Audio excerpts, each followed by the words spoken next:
بسم اللہ الرحمن الرحیم۔ السلام علیکم۔ درود شریف پڑھیے، استغفار کیجیے، اللہ تعالی ہم سب پر رحمت کرم کے دروازے کھول دے۔ آج کا جو میرا وظیفہ ہے، آپ لوگوں نے ٹائٹل دیکھ لیا ہوگا سورۃ قریش کا۔ سورۃ قریش میں اللہ تعالیٰ نے اتنی طاقت رکھی ہے، اس پر آپ زندگی میں ایک بار عمل کر لیں، جس طریقے سے میں آپ کو بتاؤں گی انشاءاللہ آپ کے تمام مسائل حل ہو جائیں گے۔ خصوصاً دو کاموں کے لیے یہ بہت اہم ہے، ایک مالی پریشانی کے لیے اور دوسرا دشمن کو سدھارنے کے لیے۔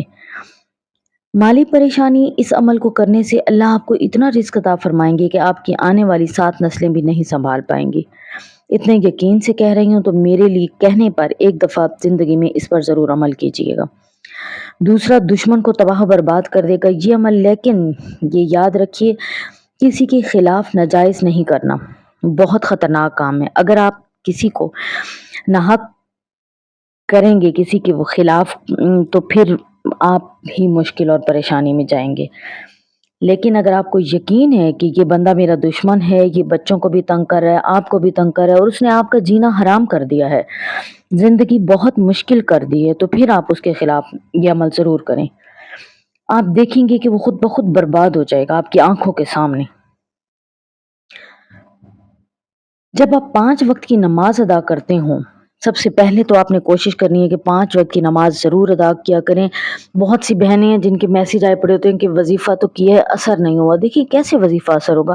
آپ نے صبح کی نماز پڑھ لی، باقی 4 نمازیں ختم، نہیں پڑھی، عشاء کی پڑھ لی، باقی ختم، ایسا نہیں ہوتا۔ آپ سب سے پہلے اپنے آپ کو 5 وقت کی نماز کا عادی بنائیں، اور اس کے بعد اللہ تعالیٰ سے حلال رزق مانگیں۔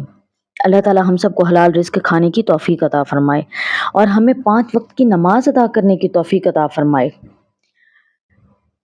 یہ وظیفہ میں نے زندگی میں ایک دفعہ میرے کہنے پر اور اللہ پر یقین رکھ کر ایک دفعہ کرنے سے آپ کے تمام مسائل حل ہو جائیں گے۔ یقین بھی بہت ضروری ہے، یہ نہ ہو کہ ذہن میں صرف یہ بات رکھیں چلو جی یہ وظیفہ بھی کر لیتے ہیں، پھر دوسرا بتاؤ چلو یہ بھی کر لیتے ہیں، دیکھ لیں گے کس سے مسئلے حل ہوتے ہیں۔ ایسا بالکل بھی نہیں کرنا۔ اللہ پر یقین رکھیں کہ نہیں، میں یہ وظیفہ کر رہی ہوں اور اللہ تعالیٰ یہ وظیفہ، اس وظیفے کے کرنے سے میری ہر مشکل ہر حالت میں حل کریں گے۔ اور میں نے جن بہنوں کو یہ وظیفہ بتایا ہے، یقین کریں اکثریت کے تو پہلی دفعہ پہ ہی کام ہو گئے ہیں، کچھ کے دوسری دفعہ کرنے سے کام ہو، ورنہ سب کے پہلی دفعہ کرنے سے ہی کام ہو گئے ہیں۔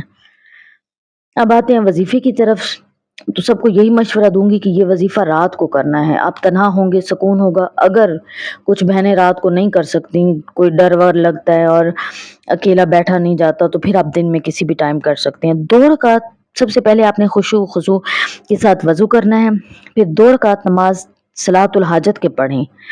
پہلی رکعت میں سورۃ فاتحہ کے بعد 11 بار سورۃ اخلاص۔ 2 رکعت نماز صلاۃ الحاجت، پہلی رکعت میں سورۃ فاتحہ کے بعد 11 بار قل یا ایھا الکافرون پڑھنی ہے۔ قل یا ایھا الکافرون 11 بار سورۃ فاتحہ کے بعد۔ دوسری رکعت میں سورۃ فاتحہ کے بعد 11 بار سورۃ اخلاص پڑھیں اور سلام پھیر لیں۔ اس کے بعد 11 بار درود ابراہیمی پڑھیں اور 313 مرتبہ سورۃ قریش پڑھیں، پھر 11 مرتبہ درود ابراہیمی پڑھیں اور اپنے مقصد کی حاجت طلب کریں۔ انشاءاللہ سب کی پریشانیاں حل ہو جائیں گی، اس کی حاجت پوری ہو جائیں گی جو یہ کرے گا۔ اور اس عمل کو آپ نے کرنا کتنے دن ہے؟ 3 دن، 11 دن یا 21 دن۔ مجھے 100 میں سے کوئی 10% لوگ ہوں گے جنہوں نے کہا ہے کہ دوسری دفعہ کرنے سے ہمارے جو خواہشات تھیں، جو حاجت تھی پوری، ورنہ اکثریت کی پہلے دفعہ ہی کرنے سے، پہلے 3 دن کرنے سے حاجتیں پوری ہو گئی ہیں۔ تو میری سب بہنوں سے یہی ریکویسٹ ہے، بھائیوں سے بھی، کہ جن کے رزق بڑے بندھے ہوئے ہیں، جن کے کاروبار بالکل بند ہوئے پڑے ہیں، جن کے رشتے نہیں ہو رہے، جن کی اولاد نیک نہیں ہے، تو یہ عمل لازمی کریں۔ جیسے ہی آپ کا کام ختم ہو جائے، آپ کا کام مکمل ہو جائے کہ آپ کی خواہش پوری ہو گئی ہے، آپ کی حاجت پوری ہو گئی ہے، تو پھر آپ نے کچھ نہ کچھ بانٹ دینا ہے، چاہے وہ بازار سے لے کر بانٹ دیں یا کوئی کھیر وغیرہ بنا کر وہ بانٹ دیں، وہ آپ لوگوں کی مرضی ہے، لیکن کچھ نہ کچھ میٹھا ضرور تقسیم کر دیجیے گا، اور انشاءاللہ تعالیٰ آپ کے ہر مسئلے، ہر مشکل، ہر پریشانی ختم ہو جائے گی۔ دعاؤں میں یاد رکھا کریں۔ اللہ حافظ۔